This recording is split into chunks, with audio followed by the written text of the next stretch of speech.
Hello, friends, and welcome to another episode of the Concussion Nerds podcast. I am so excited you are here.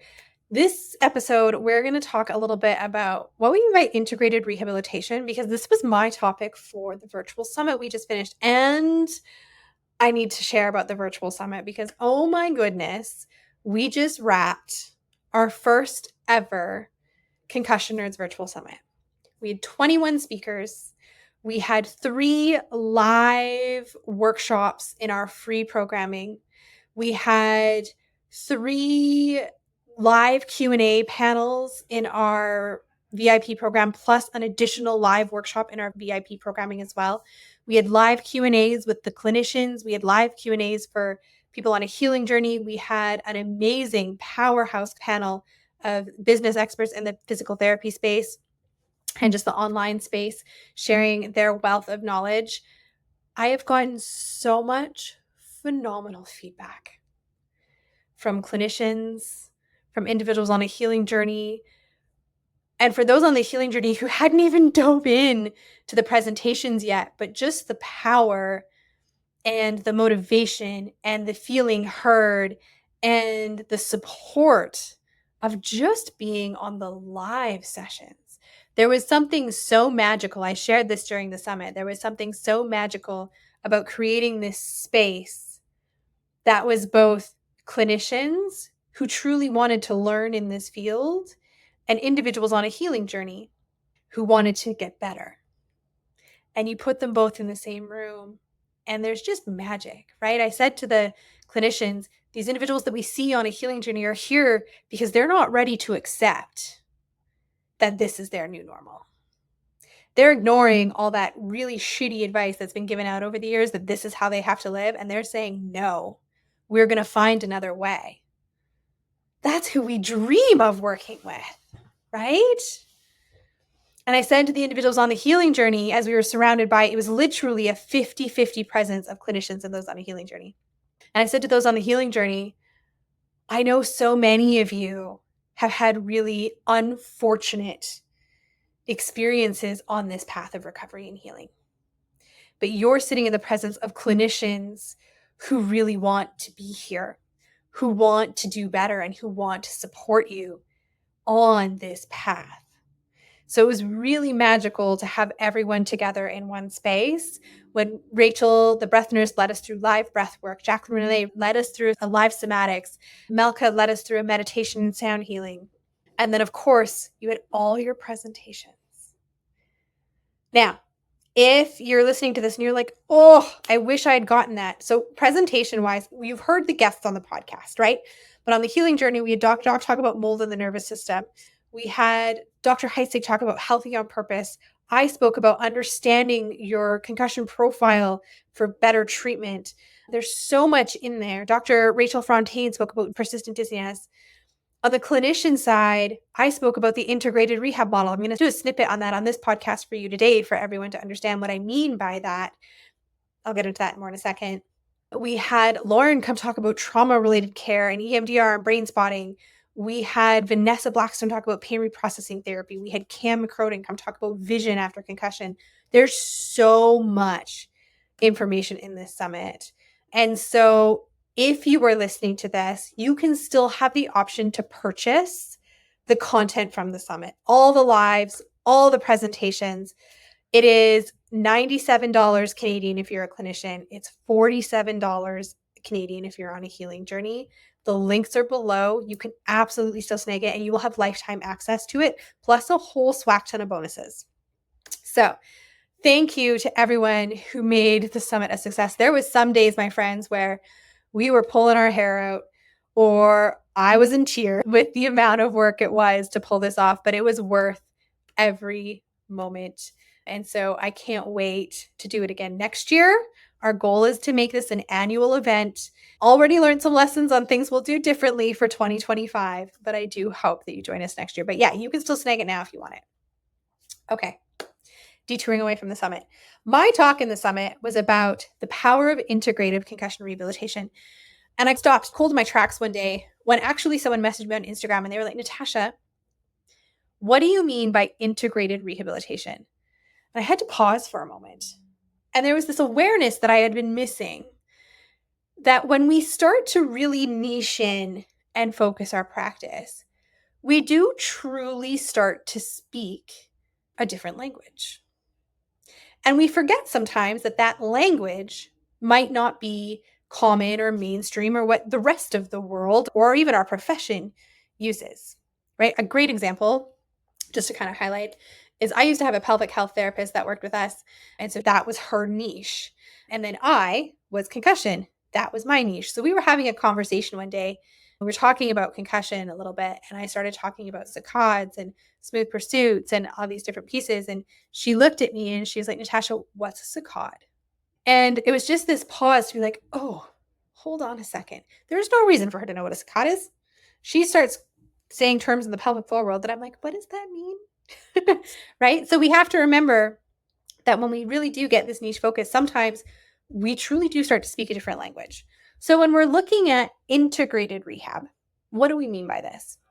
We're talking about a comprehensive, multidisciplinary, and multi-systems approach to rehabilitation that coordinates various therapeutic interventions, systems, and services to address the holistic needs of the person. Integrated rehabilitation aims to maximize recovery, enhance quality of life, and support long-term health and well-being by ensuring that all aspects of the patient's condition are addressed in a coordinated and efficient manner. Now, I'm talking about integrated rehab on the big scale of the whole holistic approach. So in terms of the rehab interventions, in terms of the mindset work we're doing, in terms of the lifestyle habits like our nutrition and our morning routines, and I'm talking about all of that. And I'm also speaking about that integrated approach, that integrated multi-systems approach within our individual treatment sessions. In every session, when I'm working with my intensive clients, based on, of course, what the assessment shows, we're very commonly moving from vestibular to vision, threading cervical into it to autonomics in one session, right? From an autonomic perspective, are we thinking about how they're responding to postural responses? So if there's somebody who has an absolutely elevated heart rate when they are in sitting and standing, so they're already moving into that 90s, 100 beats per minute, are we considering that when we're doing our rehab intervention? Perhaps that person shouldn't be treated in that posture from an autonomic standpoint, and perhaps instead they should be supine or in an elevated range while they're still at a respectable, I wouldn't say respectable heart rate, wrong term, but, and then you challenge the systems there. And then as they're able to integrate the information at that postural challenge, then you start to increase it, and then you start to increase it. So how are we linking in the needs of these different systems in an integrated fashion within each individual treatment plan to help someone move forward, right? In my presentation, I used an example of a client. When I shared her data, there was findings in all the systems, right? This happens a lot with persistent concussion clients. And those of you that have persistent concussion, you understand it because you're living it, right? You're like, how is my vision this? And how am I dizzy this? And how is my memory this, right? You feel it in your body every day. And then when you see a clinician and we assess, we get findings in all these different areas. We're getting findings in autonomics. We're getting findings in vestibular. We're getting findings in vision. We're getting findings in cognition. We're getting findings in the cervical spine. And then becomes that question of where do I start? And so I shared a case study in my summit, and this was a lovely individual, and she absolutely had findings in autonomics, in vestibular, in visual, in cognitive, and in her cervical spine. I love objective data. And so I also shared the data of her neck. And so this was an example of when can we use different data to encourage us to look at the questions and look at the interactions. And so Neck Care, who was one of our gold level sponsors for the summit, gives us some really cool data. So they let us look at joint position sense. So where is our head in space? And then they also have this test called the butterfly test. And the butterfly test ultimately is looking at how can our head coordinate with our eyes? And this is just such a great example because it was great with our client. So this client's joint proprioception sense was not great, right? So she had an error of 10 degrees On the left, with left rotation, she had an error of off 6 degrees. On the right rotation, we don't like that. That's too big. Like, you don't know where your head is in space. But then she also, when you look at how she coordinated her eyes and head together, she was not able to coordinate that target. She was all over the place. Now, her treatment, of course, we had vestibular findings that were going to postural awareness. We had visual findings, but one of her challenges was absolutely remaining fixated on a target to engage in smooth pursuit. When you look at the task of being able to use your head, coordinate your head to your eye movement, how can your head coordinate itself well if your eyes aren't smooth? If your eyes are jumping all over the place, how is your head going to coordinate smoothly with that? So this test, right, these two outcomes from neck care showed me she doesn't actually know where her head is in space very well at all, but she also has significant vestibular issues, which feeds heavily into spatial awareness, and she can't coordinate her eyes and her head together. Now, in many practices, that would mean you start doing joint position sense exercises, right? And you start doing like the maze exercise if you use like a laser and you follow a maze, right? We didn't do any of that. But instead, we recognized that for her, she had significant vestibular issues, which was likely feeding into her self-spatial awareness, as well as her smooth pursuit was terrible. So how can we coordinate a head movement with an eye movement that's inefficient? We also do cognitive screens in my clinic, right? So her biggest thing was actually complaining of like brain fog and sluggishness and these pieces of things, which when someone has significant cognitive issues, commonly we think we need cognitive rehabilitation. But again, we've talked about before, the power of the cognition is the top of the house, right? It's the fixtures, it's the pretty things, it's the final piece. And to have great cognition, you need a very strong foundation. That foundation is your autonomics, your neuroreflexes, your primitive reflexes. And hers weren't strong. So her cognition was impaired. To the point that her Trails A test, it wasn't bad, but she had 25 seconds. Her Trails B, though, was 58 seconds. And ideally, Trails B isn't more than 2 times the value of Trails A. She was only producing 43 characters in this processing test we do, that was below normative for her age. Her treatment did not involve the traditional treatment that you would think from the neck perspective. It didn't involve joint position sense. It didn't involve a maze. Instead, we worked through the layers of being able to actually have fixation. And then we worked on being able to engage in working on her smooth pursuits. We absolutely layered in vestibular rehabilitation in a way, and she had a lot of otolithic dysfunction as well. So layering in the vestibular. And as we started to gain foundation, then we started to increase the challenge. Right? To the end of the week, she knew where her head was in space. And I wish I could show you the neck care outcomes, but she absolutely was following that target significantly better.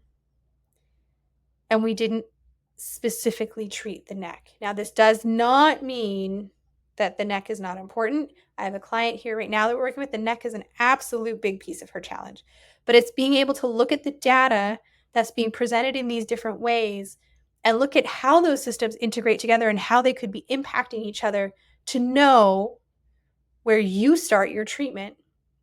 Her cognitive scores, her Trails A improved by 10 seconds. Her Trails B improved by over 22 seconds. She got over almost 20 increased characters in her processing speed test, and all her reaction times decreased. And we never once did cognitive rehab in a traditional sense. When we look at integrative rehab, when we look at being able to be a clinician that has the ability to assess for all those systems, to be able to understand how they really truly talk to each other, to know how one can build on another, that is absolutely how you start to get change in your clients sooner. That's why I talk about the power of it all the time. It's my preach from the mountaintop. Right? I will share her story or her kind of reel coming up. That's why Andrea was a concussion nerd, and she shared in the summit that she used to go into these assessments and work with these clients, and she'd have all this data. And she would be like puzzling and like spending time trying to figure out what the heck to do. And now she knows, right? So she knows what the system is. She knows how it's contributing. She's already building treatment plans as she's going through things, and things are efficient and fast. She found the love for her job again. She's making changes in her clients faster, all because of this approach. Now, if you're listening to this, you might be someone who's already taking that approach. But unfortunately, this integrated model and the way we do it in Concussion Nerds and the way I mentor you in Concussion Nerds and the way you see me implemented in my practice is not the standard, right? So often you get individuals and you have they see one person for the neck and one person for the eyes and one person for the vestibular system, and those people don't talk. And so we don't necessarily know what one person's working on, or should they actually be working with someone at the same time, or what are the pieces that we're missing that we need to be able to look deeper into. And so when you have that ability to take a full, comprehensive picture from a physiologic standpoint, and then also from that lifestyle mindset standpoint, you're standing in such a better position to be able to support your client. I think one of the most beautiful things from the Concussion Nerds Summit is we had physical therapists speak, we had naturopaths speak, we had breath coaches speak, we had chiropractors speak, we had clinical counselors speak, we had occupational therapists speak. It was a true example of how our different professions can come together to shed light and support each other. And it was an example, it was so great in the live Q&A panels to see how one person looked at one thing, and then because of our different professional lens, we could view it from a different angle or take a different approach. So many times on the panel, people were just like, I've learned so much myself. And so I'm going to keep this episode short and sweet. Side note, you guys, this is 1 year of the Concussion Nerds podcast. I am dumbfounded that we are here. 1 year of the podcast. So my team and I are kind of regrouping to be like, okay, what do we want to do in this next year of the podcast? What information do we want to share with you? What information do you want to hear? We love hearing from you, whether you are a clinician or on a healing journey. We know both of you are listening to this. We know that you get value out of this. You have all reached out and shared that with me. But I also want to know, what do you want to hear on this pod? We got another 52 weeks to go until we reach year 2. So please do send me an Instagram message, send me an email. Let me know what you would love to hear on this podcast so we can bring it to you. I'm going to let this one wrap here. Thank you to all those who engaged in the summit. Thank you to those who are open to taking an integrated approach and really up-leveling the care that you want. P.S. Concussion Nerds, my mentorship program, is now open for enrollment until October 4th. So if you are a clinician who's interested to know a heck of a lot more about the integrated model, please reach out and send me a message and let's chat and see if it's right for you. Wishing you all an amazing day. Until next week. That's today's episode. Thank you so much for tuning in. If you liked what you heard, give us a like, give us a share, give us a tag on Instagram, and please never hesitate to reach out. We love communicating and connecting with you. Until next week, my friends, have a marvelous day.